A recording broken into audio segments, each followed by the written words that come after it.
We're now joined by Megadeth bassist and all-around entrepreneur, David Ellefson. How are you today? Hey, entrepreneuring. There we go. And ready to be a bassist after this call. I know. Got your Ellefson coffee ready to go. Yeah, that's already done. I've already moved through that. I love it. I love it. Well, we're talking a Post Malone cover. Mm-hmm. That is amazing. Over Now. I met Post about a month ago. He was so humble. He called me sir. I mean, he's an amazing guy. He's a good man. He's been raised well. He comes from a nice Texas family, I think. Yeah. So he's very polite. He's a very kind man.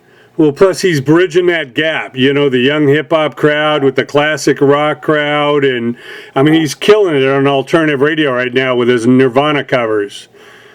Yeah, it's, again, I got a chance to hang with him when I was over in Stockholm last year.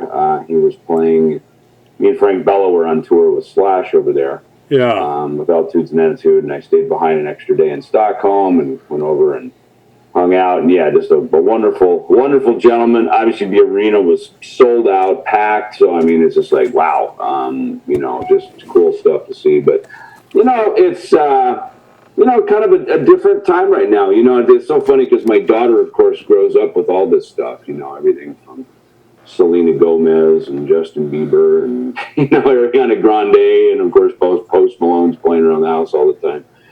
So you kind of find the things you like, the things that, that hit you and the things that don't. And it's, the pop world has always been about, a song by an artist featuring so-and-so, so-and-so, so-and-so. And I thought was kind of interesting about Over Now is that it was actually co-written by Tommy Lee. And Tommy was a guy years ago that, of course, post Motley Crue, I guess, there for that little period. Yeah. He went off into, obviously did Methods of Mayhem and all this kind of DJ hip-hop stuff that he was doing. And while it seemed radical and weird at the time, turns out he was ahead of the curve and all this stuff. Oh, yeah. And, look, great. Tom always, it's my partner, Tom Angel, we talk about this, and he always said, he goes, great artists are very polarizing. You either love them or you hate them. There's no middle of the road. Yeah. And then as time goes on, they start to become such a fabric of society. And their sound probably changes as well, because as time moves on, so does the sound around it. So things start to kind of blend together. I mean, I could say Megadeth was like that, when we started thrash metal. I mean, that was the most repulsive thing next to punk rock, because it was punk rock. It was punk and metal put together, So thrash was very repulsive. It was not arena level. And yet, now look at us all these years later. It's crossed over a lot of bridges, I remember the first time we would, use an acoustic guitar on a Megadeth record, people freak out, like, that's not legal. How could you do that? So, but that's part of the journey, it's part of the creative journey, is just sort of developing. And, in this case, us covering Over Now was a fun exploration over into an obviously very different genre, but one that's, hey, you throw some heavy guitars and big drums and bass on it, and it sounds friggin' awesome. Well, really, I always say the basis of any good song is a good melody. It doesn't matter if you put flamenco guitars on it or screaming, metal guitars or an EDM beat. It's still, at the core of it, is a melody or a hook that you want to repeat and hear again and again. We always talk about that when we're in Nashville working on the Megadeth record. Quincy Jones had this quote. It might have even been in his documentary. Or maybe he was asked about Michael Jackson, the success of Michael Jackson. And he goes, the key ingredients to a hit song are a beat, a melody, and about 10 good words. And that's it. So it's like, and people think that, writing something simple and clever is easy, and it's not. Writing the simple stuff is often the hardest stuff, because, you need to really say something lyrically that impacts to people in only a couple words. I mean, I meet people all the time. Someone will introduce me and say, yeah, I meet David. He is a band called Megadeth. And people right away will say, oh, yeah, you guys have that song, Hello Me, right? It's not even that. It's called Sweating Bullets, right? But they remember the first word, Hello Me, meet the real me. They don't even remember the second half of it. They just remember hello me, right? Yeah. And so it's interesting the relation that people get to songs and to artists because of whatever that little hook is. Sometimes it's a lyric, sometimes it's a beat, it's a groove. I mean, think about "Beautiful People" by Marilyn Manson. It's that drum groove. That's even if you didn't know who that was, it's like that drum groove. As soon as you hear it at a hockey game, you hear it anywhere, it's like, right? It's like that's the hook. Yeah. So you never know what it's going to be. Well, like you say, it's the simple common denominator that catches everybody, but to succinctly pull something off that's complex, that's so simple, is the trick, What was it about this song? Obviously, I didn't realize Tommy Lee had co-written it, but, obviously Post has got a ton of great songs. There's a lot of songs out there you could have covered. What was it about this or the lyric that resonated with you? Well, obviously the lyric is pretty harsh. And, we were driving around northern Italy back in November. Me and Tom, we were doing an ELLEFSON solo tour over there. And we were just in the car one day, and Tom brought it up. And he just said, what do you think about doing it? Because I don't really think about covers, but we were talking about writing what would become LP2 for my solo band. That we're working on now, and he brought it up, and I think he was a little hesitant to bring it up to me because he didn't know how I was going to respond. And I said, "Look, I love Post, man. I mean, I love his material. I hear it around my house all the time, and it's got this soft, soothing sound to it. That's what is one of the things I like. And as soon as you hear it, it's him. And it's such a difficult thing to have, is a signature sound that no matter where or when you hear it, it's them, and he has that. And so I when he brought it up about the song, I was like, I can definitely see you singing that, Tom. It's totally your kind of vibe.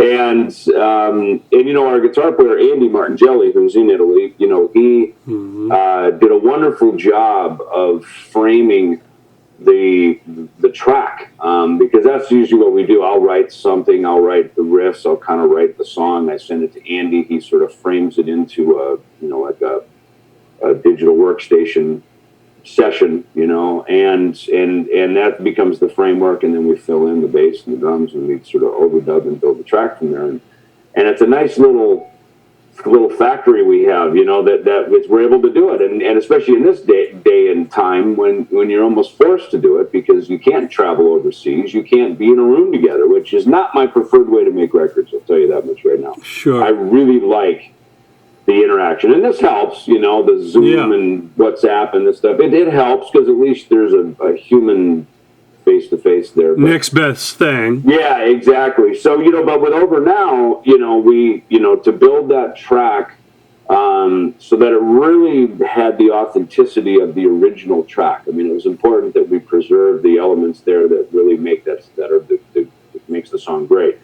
We didn't just want to go up on a tangent and speed it up and do all kinds of crazy stuff to lose the essence of the song. So I think what we did is we just added, if you will, the Ellesonisms. Obviously my bass, I took some liberties and some licks and stuff, which is fun music to play bass to. And I went up and I played the little chords, the little, major, minor, third chords up above, which are, kind of cool to do on bass. So, I took the song into the bass domain, and of course the guitars, just great big heavy rock guitars, just took that track. When you hear it, no one Posty's such a rock fan, and he's a metal fan, he's a Megadeth fan, so to do that and sort of put those elements around it, heavy metalize the song, I'd like to think we did it justice, in a way that Post, he told us he liked it, he thought it was cool. So that was nice. It's good to hear. Yeah, well, he's bridging the gap. Like I say, you see him collaborating with Aerosmith and jumping up with ZZ Top and all that. I mean, what an amazing ambassador, for for the classic era, and moving forward, the guy's headlining festivals and doing arena tours. I mean, it's amazing. Now, talk about the rest of the album. I know all goes well. You're hoping to put this out later this year. What other elements? What do you feel is going to make up the rest of this album? There's some cool stuff on it. I write all the time, and now knowing that the Megadeth record is largely written, and we can get into record that here coming up very quickly. So knowing that is now its body of work, I don't sort of have to be torn between when I write a riff going, gee, should I show this to Dave and the guys, or should I keep it over here? So it's kind of nice to know. Because when you're first starting a record, even a Megadeth record, you're really just kind of shooting in the dark. You're kind of going, all right, we just came off a tour. What is the next album? Like, you kind of have a sense of it. And again, because we live in 4 different cities, we don't live in the same town like we used to, where we would just drive to rehearsal and you kind of get that immediate feeling. Within a few jam sessions, you kind of know what the sound of it is. So we've got these distance challenges, even with Megadeth. But I think when you're writing a record, you sort of start throwing ideas in, and you kind of got to read the room, you sort of read like, okay, is this sort of a feeling that everybody's digging, or am I off base here? And I think probably even with Megadeth records, I tend to be pretty adventurous. I threw a couple of things that probably were not typical Megadeth, and it's like, hey, why not? Like, we're in the early stages. Let's see if it catches anybody. And so there's kind of no wrong riff, I should say, or no wrong music when you're first starting. But as time goes, things shape up. So same can be said with an album like an ELLEFSON band record number 2. You get a sense of, hey, we know what worked on the stage from the first record. And we also know a couple things that didn't. And quite honestly, a couple things that didn't were the things that were too notey, too complex, too rippy and shreddy.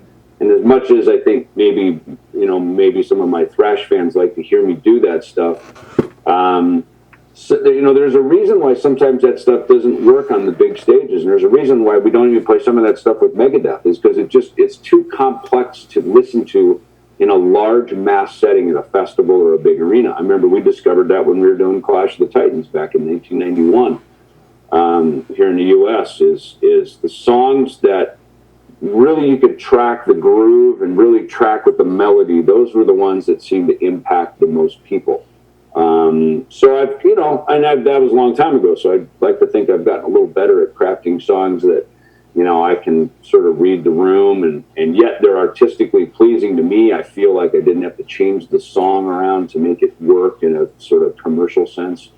But when you're making records, I mean, look, you can make records all day long that are never going to leave your house, and hey, have fun with that. I like my records to leave the house. I like them to go out to people to hear them, and people ask me, what's your favorite song to play? And I always say my favorite one is your favorite one, because if you're digging it, it's more fun for me to play it when you're digging it. Nothing's worse than playing songs to a bunch of, people's backs as they're walking out of the room because they don't get your music. We always joke, in Megadeth, we always go back to Purple Rain when there's that club owner in the early days with Prince. He goes, Prince, the only one who understands your music is you, and, meaning, he wasn't connecting yet, so I think the big part of this journey as a professional anyway is to satisfy your own artistic itch and yet have music that everybody else seems to like. Yeah, I mean, songs are like children. You want to see them go out and do something in the world, and hopefully somebody's covering your song like you're covering Post's song. It's got a life and a history ahead. I agree. And what was fun with the Post song with Over Now is that, that song didn't come out that long ago. It was maybe 2 years ago. Yeah. And so it's kind of fun.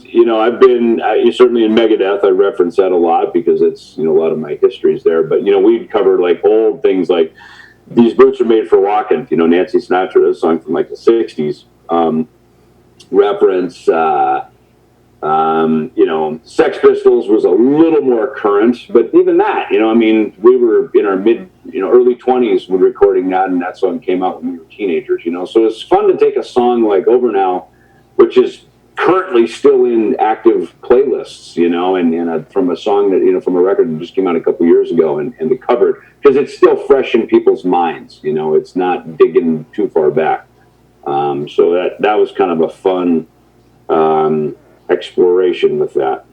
Well, I know you guys did the Five Finger Death Punch, the European tour. It's kind of one of the last tours before everybody shut down for a bit here. And, I know last year you also were able to do that collaboration with KK Downing, with that little reunion show. Growing up listening to Judas Priest, what was that like to connect with KK? Oh man, I mean that was great. I mean, it's funny. KK and I, we hit it off years ago when we were on tour with Painkiller, rest in peace, and I don't know, which was great because he was such an idol and a hero to me. I mean, just that vision of him on the front of Unleashed in the East with the flying V up in the air and knee-high boots. I mean, it was just so freaking metal. And that Unleashed in the East record just changed my life. I mean, that's the record that turned me inward to the metal.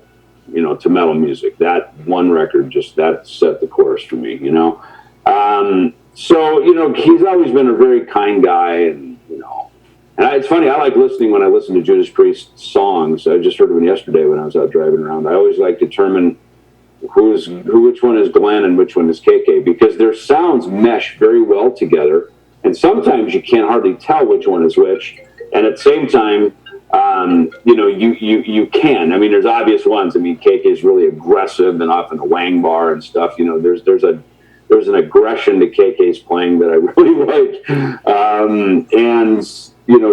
Again, Glenn is the smooth legato guitar player. It's very similar to what we have in Megadeth, where Dave is a real gutsy player, and then we've always got this kind of smooth legato second, guitar position in the band. So, but yeah, KK, it was fun putting the band together. It was fun putting the set list together, because I remember when we were on the phone one day, and we have a dear friend here in Phoenix, Todd Decker, and he's kind of was the caveat between me and Ken. We did kind of reconnected us again. We just got back on the phone and started chatting. We hadn't talked to each other in quite a few years, and at that point, Ken had been out of Judas Priest for a couple of years, and so we had that conversation because I was, wasn't performing with Megadeth for a few years. And, it's a very kind of emotional journey when you've grown up, founding a band, forming a band, and it goes for these years. You have this big success, and then there's a season where you're not part of it. And so we had that conversation. Unfortunately, again, I'm back playing in Megadeth, and so it was just, we kind of reconnected on that level. It was a very human level, professionals, but yet this sort of the humanness of that, of that little transition, and that's, it kind of set in motion a new friendship for us. And so when we got this opportunity to play together, was, I think, fun for both of us. It was Ken certainly appreciated obviously my playing, but I remember we were on the phone and we got Ripper on the phone, and Ripper brought up, he goes, well, hey, why don't we get Les Biggs to play drums? And I went, oh my God. I mean, that was like the mic drop moment. You know what I mean? I was like, let's just play Unleashed in the East, top to bottom, and then I can die and go to heavy metal heaven, and everything's good. And that kind of set in motion. Tim, I've played with Tim before, because I played on his solo record, and then I toured with him back in 2009. So I kind of know Tim's tendencies of things that he likes, and there's some of the stuff that he recorded with Priest, which wasn't the most.